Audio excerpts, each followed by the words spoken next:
"45 years after his debut on the pages of a comic book, Iron Man is set to be unleashed onto the big screen with his first major motion picture. In order to create an Iron Man game to accompany the film, Sega enlisted the aid of Montreal developer A2M. A2M is a very strong character-based studio. Iron Man is the game that brought me to the company. I mean, I wanted to really work on Iron Man. I'm personally a big fan of superheroes, so I was just really happy to get a chance to work on this project. I think that's a big opportunity for us to show what we got. Iron Man first appeared in Tales of Suspense number 39 as part of a new wave of superheroes unleashed by Marvel in the early 60s. 62 and 63 were really big years for Marvel, where we produced, Stan Lee and company produced quite a number of our major icons. Compelled to do something different, Stan Lee, along with Larry Lieber, Don Heck, and Jack Kirby, conceived the idea for Iron Man. I think I was getting a little bit conceited, and I thought, I'm going to try something that you wouldn't think would succeed, but I'm going to make it work. You know, it became a challenge. So Tony was all the things that I thought people hated at the time, and I said, I'm going to make them like him. Well, basically, he took comic books and changed them. I mean, up until that point in the 60s, comic books were all about these righteous characters who are great and awesome, but they were kind of one-dimensional. With Iron Man was a guy who wasn't really likable to begin with. He was, introducing a guy who was a 30s millionaire playboy to comic book fans. Like, why should I like this guy? But he was able to take these characters and, despite all their flaws, make them lovable, relatable. So, okay, I had a rich industrialist who made war weapons and so forth, but why was he a superhero? So I decided he'd be a guy in an iron suit of armor. And I thought, it shows how original I can be. An iron suit of armor, I'll call him Iron Man.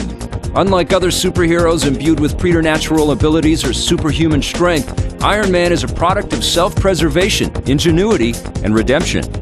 Yeah, he starts off as a guy who's, in captivity, he's injured by his own weapons, and he's on the verge of dying, and then builds what turns out to be the Iron Man suit, originally to save his life. So he has to build this machine around his heart that magnetically keeps the shrapnel away. And if the machine stops working, it digs in until it pierces his heart and kills him.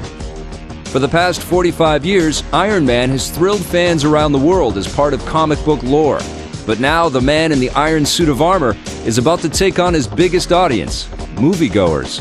Well, Iron Man, first and foremost at this point, means major movie property, franchise for us. He is the inaugural character, the inaugural launch of Marvel Studios. What Marvel is really good at is they're really taking care to not only preserve, what the fans like, but doing things to make it appeal to a wider range of audience, stuff that everybody can relate to. And that's the thing with all these comic books, is that they always have these general, fundamental human kind of sensibilities, and bring them out to a wider range of public who wouldn't necessarily go into the comic store, but they'll watch a movie, and the same people will probably end up playing the video games. Designing a game around Iron Man's many varied abilities and powers presents some developmental challenges along with some interesting gameplay experiences.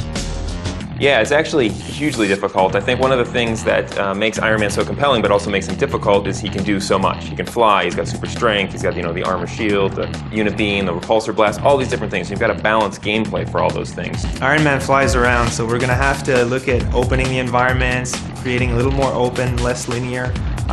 Very, very challenging for game development. Anybody can be creative if you have no limit. Anybody can come up with any crazy idea.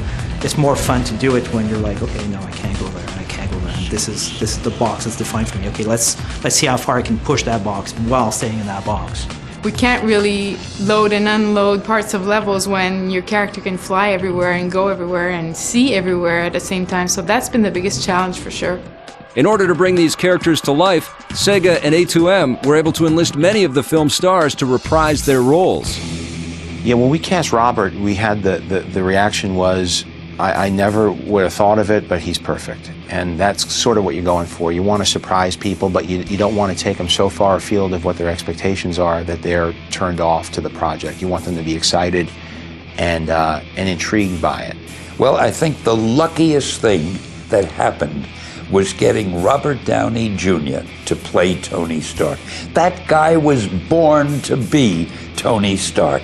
When I first saw him, you know, with his little beard and everything, the way Tony has it, and I saw him in a scene, oh man, that was so gratifying. The great thing about Tony Stark is that he doesn't have any superpowers per se.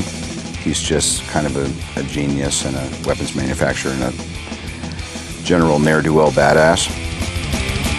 With both a feature film and video game, 2008 looks to be an invincible year for Iron Man.